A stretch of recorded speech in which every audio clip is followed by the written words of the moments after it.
Good evening and welcome to Close Up. Recently, a group of primary school students went on a trip to New Zealand. The purpose was to visit a New Zealand high-tech youth network studio from which youth learn the basics of technology.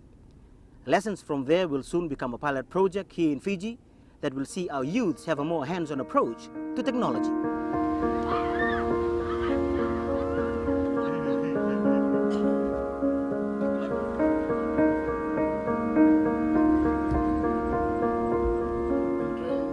It all started inside the Lami Town Council chambers. Lami Town Council Chief Administrator explained to 4 students the reasons why they have been earmarked for the project. The long-term plan here is for an e-library facility to serve the community. It didn't take long for the high-tech youth network in New Zealand to partner with the council on the project. Excitement builds as parents converge with the students, Lami Town Council official, and the sole representative from Foundation of the Peoples of the South Pacific International FSPI to deliberate on the details of the 4-day tour. The children, Lepani, Marian, Grace and Penny, looking on with anticipation, excited at the prospect of traveling abroad and seeing for themselves what is in store for their hometown Lami. Looking forward to this trip because it's very important to people from Lami and Fijian people too. We're going to learn a lot about computers and technologies. About this project here in Lami and new technologies and all. How do you think you're going to help the youth in Lami? I'm going to share some ideas that I've learned from New Zealand to them, and yeah. Just go to New Zealand, go make some friends, just come back here, you can just talk to them over internet. Nandi International Airport at its busiest Thursday morning. Grace having a last Facebook check on her tablet during a very last-minute briefing from Tutor, our FSPI representative. After which the crew filed in through the customs door for those important handheld bag checks, through the duty-free area and up on the escalator to the waiting area. There was a delay in the flight and the long wait was well spent, checking out their cameras and taking some souvenir shots for themselves, then the call to board. Mr. Bullen, welcome to Fiji Airways Filing in anxiously to the last check-in counter and into the plane, greeted with a warm welcome. A little after midnight, the first lights from Auckland City, the city of sails, appeared. Ladies and gentlemen, kia ora and welcome to Auckland. Though everyone was tired from the 4 hours flight, there was no mistaking the excitement and anticipation as the 4 students stepped into the Auckland Airport terminal. The unfamiliar Auckland chill proved a little too cool for the Fijian crew. After a few introductions with their host, it was straight to proximity apartments in Manukau City for their stop for the night. At the apartments, high-tech youth network t-shirts were distributed to the group, after which all walked in for a small briefing for tomorrow's program before stepping into the lift. I'll meet you outside. Okay, we'll come down with everything. At 9:15. You're staying here for the whole time. The boys didn't waste any more time as they checked into their room, familiarizing themselves in the process. For the girls, a last chat back to Fiji that they had arrived safely will cap the night off. Kia Roa College greeted the Lami crew on that special Friday morning. Situated in Otara, a South Auckland suburb, this is the host college that is home to Studio 274, New Zealand High-Tech Youth Network facility. Once again, a quick brief before the welcoming ceremony that will be done by the students. Those that will get called in, will walk in, we'll pause for a couple of seconds. Amongst those who came out to greet them, Mrs. Roden, a Fijian lady who is also a very senior staff at the college. So all felt at home, until a little into the slow walk to the marae, when surprised by the sudden outburst of the traditional Maori chant, signaling the arrival of the Fijian entourage that welcomed the group.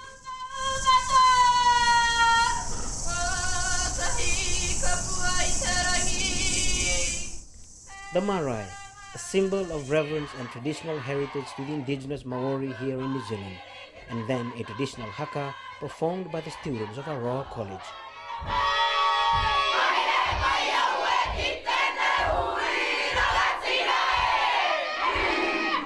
A prayer and a traditional welcoming speech in the native tongue followed, after which a gift from the Lami crew was presented, including a reply from our FPSI representative to thank the students for the warm welcoming ceremony. You know, our ancestors, they were warriors as well. So when they hear things like that, you know exactly what to do.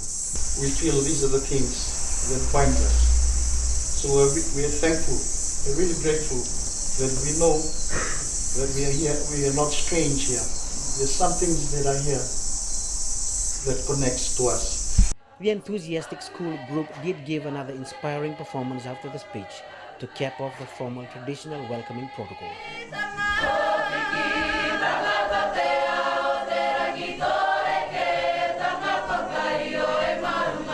And then the informal welcome with some of the senior students from Aroa College meeting their curious counterparts from Fiji. New Zealand High-Tech Youth Network Studio 274 is an extension arm of Aroa College. Situated within the school compound, its purpose is to engage interested students after school hours in activities related to information technology, hinging on development of computer skills in various aspects that will allow each individual to enhance their skills, using a laid-back personal drift that encourages growth. In the context of the vision behind the project, in a setting like New Zealand relative to that of Fiji, to entrench culture and identity as the drive behind a person's success. Using information technology as the mode of learning, hence the rather informal classroom setup.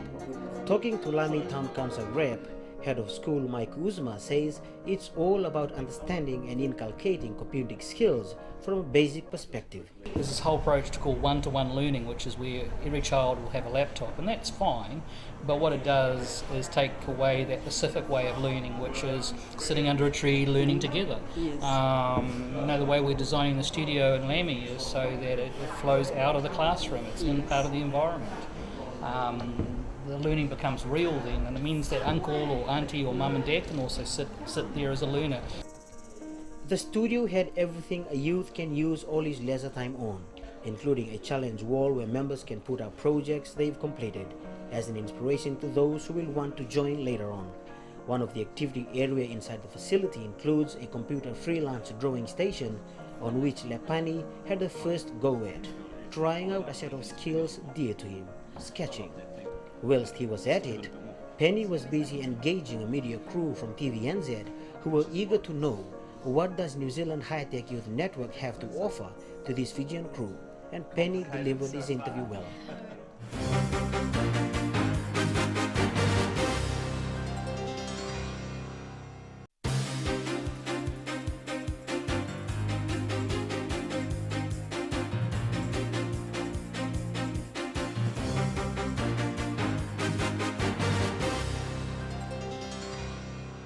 In terms of our rules, I mean, we're looking at kids between 8 to 25. You know, it's a very broad age range that we have. But in terms of the numbers, you know, our experience is that on day one, you know, depending on how well we market the project, it's, you know, day one for this project that we've had out here in this side here, there was 5 kids that started on day one. Day two, that number doubled. By the end of the week, they had about 30 or 40 kids here.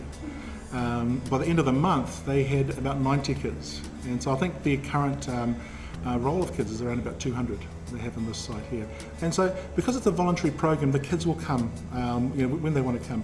But what we've discovered is a lot of the kids in that number of 200 will probably come maybe twice or 3 times a week. And so they'll stay, you know, for however long. The studios are open 4 hours a day, you know, Monday through to Fridays. But again, that's dependent on the site. So Lami may have a slightly different numbers that they may work with. The girls, Grace and Marion, started off with a Photoshop project. As simple as it looks, the steps involve taking shots with a still camera outside the studio, then superimposing the uploaded frame on a set background on the computer. And who better to train them with this unique computer skill, Melissa Masters, a Kiwi of Cook Island descent, who has been with the Studio 274 for some time. A tutoring hand the project coordinators look up to when it comes to cradling the learning traits of these young minds. Photoshop is our kick-off program, so with new members that don't really know what their niche is, what their forte is, what they want to do, we'll do a rough project with them in Photoshop. So we'll just find out what their interests are. Maybe they're interested in a game or a movie, or they're interested in cars or some public figures, some famous people, and then we'll just do a rough Photoshop with them. and just show them what the program is about, show them what it can do, how to manipulate images, and yeah, really find what their style is. So put that in the... Drag it. Yeah. Yeah, cool. Oh yeah. Yeah. For Penny and Lepani, the musical grooves in them found its niche inside the professional setup that makes up the music recording studio. Checking out the advanced recording machines and voice microphones that brings out the best musical tones out of an inspired amateur musician. And in the studio with them, Q Yorani, the best in bringing out musical aspirations of such talented youngsters who intend to make a name for themselves in the lucrative market. Q, a reliable coordinator, has been with New Zealand High-Tech Youth Network since 1997 and has seen youths walking out the doors of the South Auckland studio well-developed individuals compared to when they first walked in. For me, the most exciting thing is pretty much hearing their awesome ideas and learning from them. I'm not considered the master in the studio. We all learn together, so for me, every day I'm being blown away by ideas that I never think of, So for me, that's the main thing that blows me away with the youth. After a bit of training, once you've learnt about all different technology in here, you can book it and able to use it yourself to make your beats, record your voice, master it, and then also export it out. And then if you want to take it further, you could easily use this place to create a video as well. Studio 274 is lacking in nothing, complementing its collection of information technology softwares, 3D modeling machines at the basic level. Having a replica to give a mini model of the producer's objective is the vision behind this particular part of the studio. Of course, it all begins from one's ability to sketch and draw on paper, with a master stroke of genius on display here. We've really looked at how we can bring together what the kids know, what they bring with them from home, from the communities they're in, from the schools that they, and that knowledge and information that they know, we'll hopefully be able to give them some of the resources, provide the resources for them so that they can start to express those in whatever way, whether it's through music, through stories, through film, through a creative artwork or a poem. But it allows them to really be creative in that way. And so the studios are that environment. We provide some really good what we call studio educators, some people, some adults, some people with some real skills in trying to bring out their potential in our young people. After the first introductory rounds inside Studio 274, the group was taken on a brief cultural tour within Aroa College, hosted of course by Q Yorani, one of the coordinators. First, a walk through the staff facilities and the servers that collate all electronic data used by students through its basic IT programs. Down the hall into the school library, today occupied by senior classes involved in one of Aroa's college formal educational curriculum, then to different sections of the school building that caters for different cultural communities. Aroa College curriculum is intertwined with cultural studies, so it remains an integral part of the school's daily program, placing cultural identity as the core of its basic development slant. The same concept on which the High-Tech Youth Network that will be built here in Lami, Fiji, will be based on.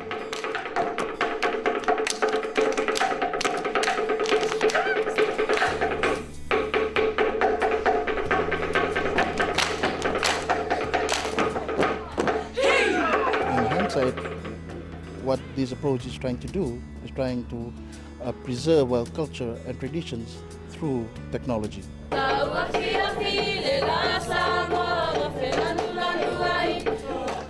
The Samoans welcome us with a traditional dance incorporating a fusion of the modern with tradition under the watchful eyes of supervisors from the local Samoan community.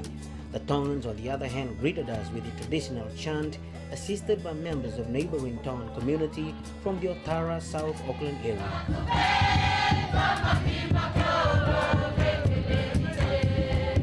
According to administrators of the program, the informal and laid-back setting of cultural-based system sets the tone on which Studio 274 operates.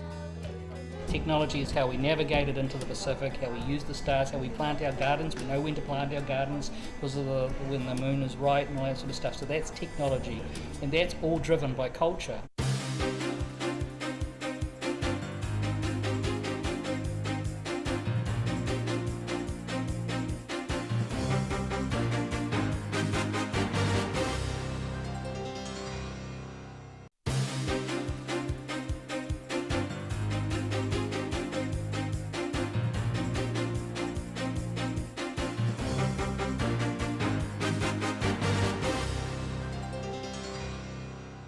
I think we've had a couple graduate from university. Not that that's the only success that we measure, that you have to go to university. In fact, most of these kids can start up a job in their own right now. They're so clever.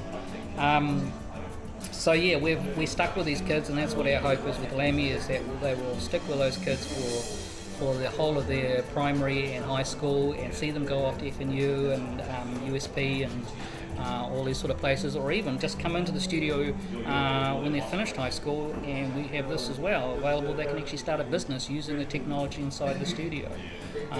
But that probably won't happen for a little while, because our goal is to grow those kids. And then the trick is that we use those kids who are using our studio for a business to teach our other kids who are just coming through. So it's their way of paying back all the investment that was made into their lives. 'Cause you're a beautiful woman.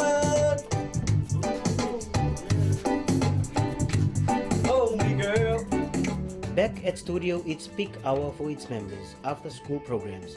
The core operation of this informal but rather intensive New Zealand high-tech youth network setup. Budding musicians already strutting their stuff in the music recording room, trying out the professional recording machines and even tutoring each other in the process. Photoshop once again holding the center of attention from members. As highlighted by the coordinators, the Gateway program establishing itself as the window into the youth's untapped talents and interests. This is the target time frame for the program, when students are out of the classroom environment. Hence the flexible curriculum on which the program is founded on, to let the youth explore their own creativity using high technology softwares to bring out their individual gifts. For us, understanding that richness of knowledge means that technology is talked about inside studio in that context, and so that means that mum and dad and auntie and our village chiefs and in Māori we use the word kaumātua, which is our elders, can then start talking to kids about science and about technology and education and math. That's not just the domain of a Western culture, that we have our own science and we have our own technology and we have our own maths that's useful for the survivability of us as Pacific and Māori people. So that's why we think linking our cultural knowledges to technology is very important inside studios. And that's going to look very different in Lami Bay than it would in a project down in Dunedin. Well, Lami is a close-knit community where how is it configured is you have formal and informal settlements in Lami, and also you have villages. So there's an interesting composition of different kinds of communities that exist in Lami. So we felt that this could be a good place to pilot a project like this, and also the rich culture and cultural setting that exists in Lami as well, with the two villages that exist in the Lami town boundary, which is Super Bowl and Lami Village. And so part of that is the culture of the community, and it's all those different things, whether it's youth culture, but for us it's also ethnic culture, whether we're Māori, Samoan, Fijian, Irish, English. Those cultures are important, and it's for us to say that in this world where there's so many things that these kids could be doing, that actually the moral compass, what sets their grounding, where do they belong? Where do they belong? And so for us, for a project that we have in Otara, out here in Henderson, but also in the project that we see in Lami, in Fiji, is that the moral compass that our youth have is centred on where they are, where they belong. These students from Lami are here in New Zealand for this very purpose, to take what they can learn from the studio in terms of design and vision and create a similar setup in Lami. Kane and his group are responsible for interior designs to the virtual image that is now being put together for the Lami studio. This includes carpet designs and the appropriate paint coating to go with the building. Melissa's group will complement the raw floor plan of the proposed Lami studio with bits and pieces they believe will serve the true purpose of the setup. For instance, the inclusion of a park, a pool, or even a baseball court that goes in line with the exuberance of youth. This last group of youths, supervised by Q Yorangi, is mapping out the real size of the floor plan on the ground to see how reasonable the size is. This life-size demonstration allows the members to see for themselves how convenient movement into, out of and within the Lami studio will be, as walking into the real studio, except without the walls and a roof. a plan nearing completion, except for a final decision that has yet to be finalized from the Fijian authorities. The agreement with FSPI has already been signed, but the MOU between High Tech News Network and Lami Town Council has not been signed yet, and that's something that we're trying to get out of the way so that we can move the project forward. At the moment, it's sitting at the Attorney General's office for his advice, and before it is signed by the Lami Town Council Special Administrator. This brings them all to this last brainstorming session. At the end of the day, the plan about the proposed Lami studio is being hatched within the walls of this Studio 274 in Otara, South Auckland. And what comes out of these proceedings will determine what Lami will have within its backyard soon. One by one, the groups presented their findings and recommendations to Kane, the overall coordinator for this important deciding forum. With lessons now learned, these 4 Lami youths are now pioneers of what in time could just become a groundbreaking initiative. We hope you have enjoyed the show. Next week, join Ravaiva Fo'o as he travels to the old capital with a group of tertiary exchange students. Thank you for watching. Good evening.